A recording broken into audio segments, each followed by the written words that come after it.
Hello, and welcome back to Tales of Folklore and Coffee. I've had a long, nice break from the holidays, and I'm ready to get back into telling stories. Today, we're looking at one of my favorite monsters, the Wendigo. This spirit hunts men down and tries to satiate their undying hunger for flesh and blood. It's a story of survival and tough decisions in the darkest of hours for a human. Episode 8, The Spirit of Hunger and Insanity.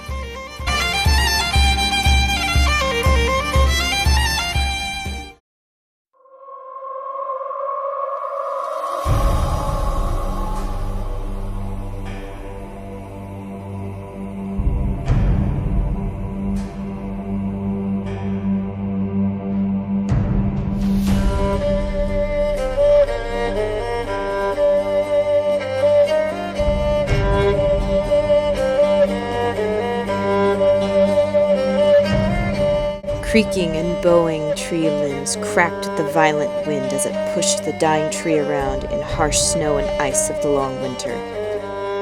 While the wind blew through the tan-skinned man as he clutched his arms and trudged on through the snow. Upon entering into a cave, the man at last could find rest. And so that's what he did. Rest, rest, and rest some more as the days began to bleed into one another, and the storm never let up.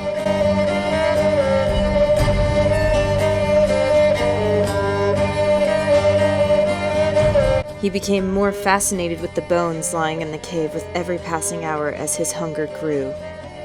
With every gust of the wind, the man crept to the bones, little bits of meat still clinging to the surface in brown and black clusters. Anything looked good at this point. When you're starving for days on end without even a wolf or bear to put you out of your misery. He swallowed, looking at it before moving it closer to his lips.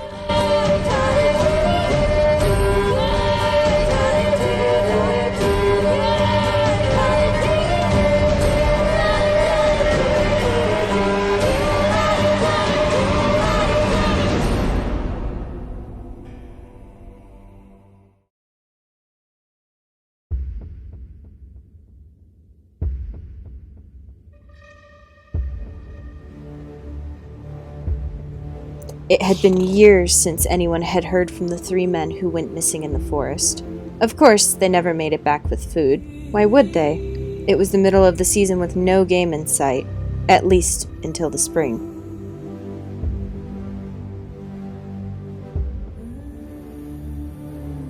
While the night grew lonely and quiet, there were children in the camp in the natives' territory up in the Great Lakes starving it again. There was no fish near the top of the water this late in the year, and the first hard freeze had come, covering the lake in a thick layer of ice and frost.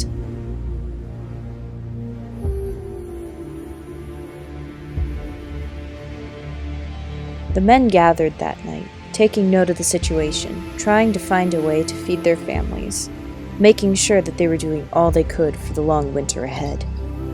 While they continued to discuss the problems they found themselves in, they heard a howl like never before. It was bellowing, deep, almost like the roar of an animal only talked about in the white man villages from another land.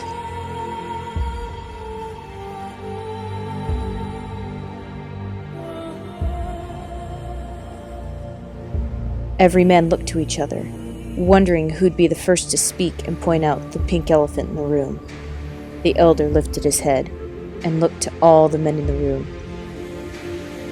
The Wendigo has come for us, his dry voice ringing in everybody's ears as they could each feel a horrible chill running down their spines.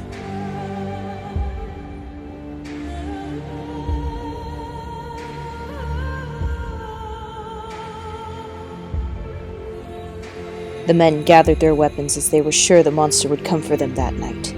Telling their wives of the imminent danger, they doused the lights and fires, leaving them in complete darkness. With spears, bows, and buck knives at the ready, they slowed their breathing, waiting for the beast to show itself. If only that were the case. A cry from one of the men sounded across camp, letting the other men know it was here. He screamed and yelled for anyone to come and save him, although no one did. Like a shadow, the beast swept through the village, taking each man that stood in its way down and ripping the corpses apart, unraveling them like string.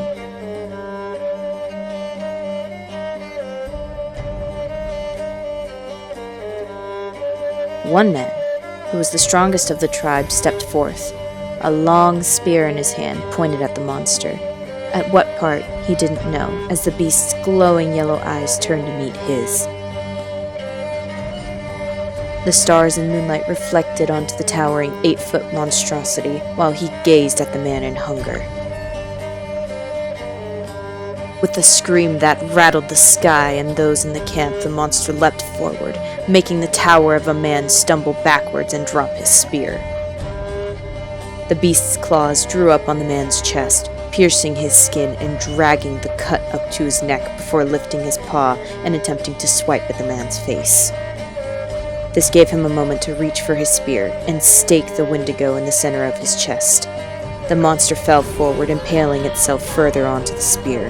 As it did, the fur on its skin started to retreat, and there was left with nothing but skin and a human form with no clothes, and a scar upon his face as his eyes looked soullessly into the man who'd killed him.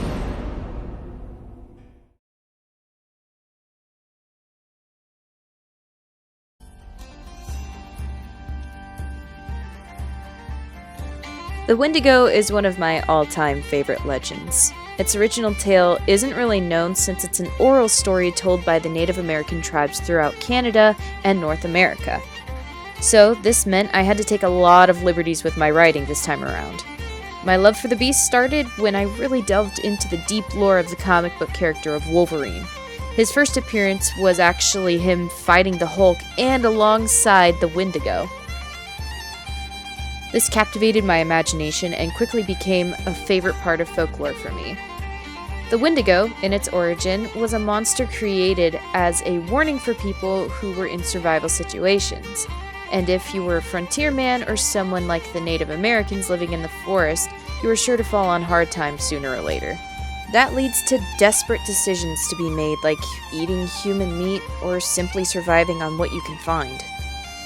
Legend has it that if a person is so desperate for food and resorts to cannibalism, they will be possessed by the Wendigo, a spirit that is cursed for their poor choices, and you become a spirit of hunger yourself, and you drive yourself insane with that insatiable hunger. The curse can only be lifted through killing the Wendigo. I know it's a gruesome tale, and there were even times that I was writing this episode that I had to take a moment and step away from the script, as the subject was giving me chills and almost making me sick to my stomach at some points, and I wasn't intending on going further into detail than I did. Lesson learned: don't eat people, and you don't turn into a Wendigo.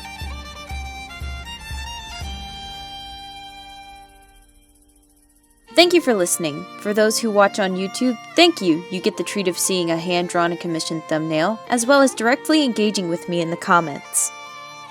Make sure to give this video a share and a like, as it really helps my name get out there and helps the community grow for this channel. This podcast is available on iTunes, Spotify, Soundcloud, and of course YouTube. The music in this podcast was The Ballad of Robin Hood by Logan Epic Canto, The Ladies of the Wood from The Witcher 3: The Wild Hunt, and Spirit by Adam Music Audio.